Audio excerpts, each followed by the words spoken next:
The initial spark of interest for me in the use of ditch flowers was contemplating, the landscape in Saskatchewan and how people often think about Saskatchewan as this sort of untouched, wide open space, but really it is entirely cultivated for, the manufacturing of human consumption.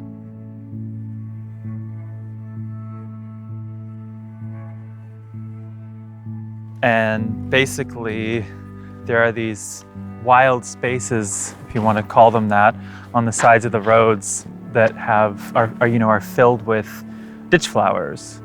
And for me, that sort of early on in a series of drawings called the Eunuch Tapestries, I started thinking of them as these liminal queer spaces, where these weeds, which were sort of stand-ins for queer bodies, were thriving in this sort of idiosyncratic space. So that's sort of where my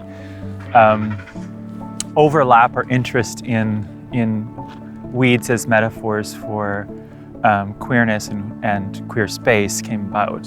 It was really reflecting upon the Saskatchewan landscape, but it sort of applies to so many different places in so many different ways. I want to draw one of these.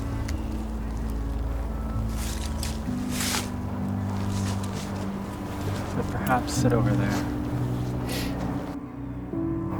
For me, the landscape is, the body is included in the landscape. The human body is simply part of the world. We're not elevated above or separate from. Basically, there's no separation between land and body.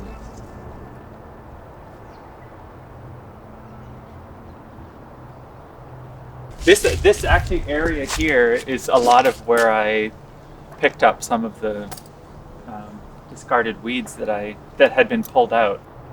They would put piles, and then they would come and sweep them up, and I would pick through them before they could take them away. This is the Tom Thompson Shack, where I was in residence in 2017.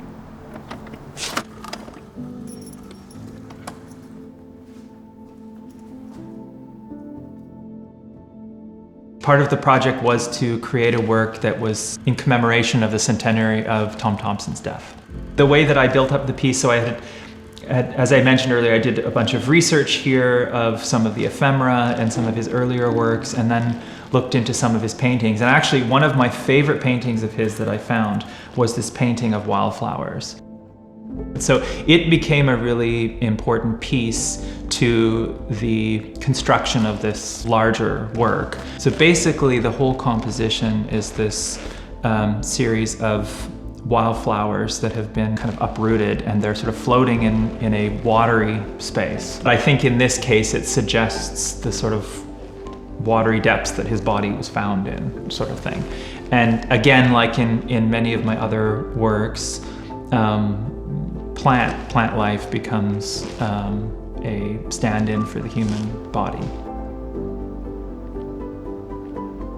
The way in which we as a society sometimes talk about plant life and about certain plants being discardable or being considered weeds. Why is a weed a weed? It's considered a weed because it has no purpose for human consumption, human needs, but it still has a very real purpose for living and thriving. And I've sort of used that in a way as a parallel to which we often as a society speak about gender and sexual difference as sort of, it's either natural or unnatural, or intrinsically good or bad.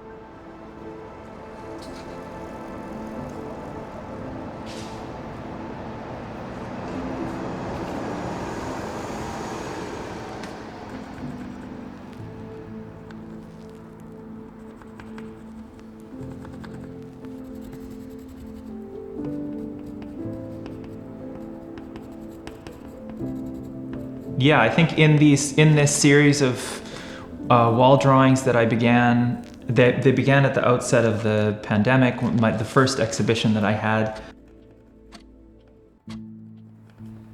Depending on the scale of them, they take a lot of time and a lot of effort. but the purpose is for them to disappear.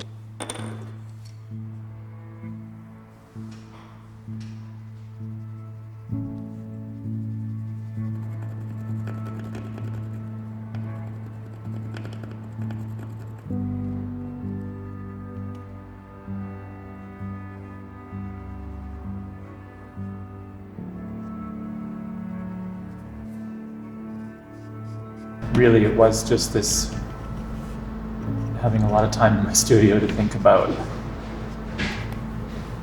time and presence, existence. 1 minute you're there, the next minute you're gone. So that's really what these are.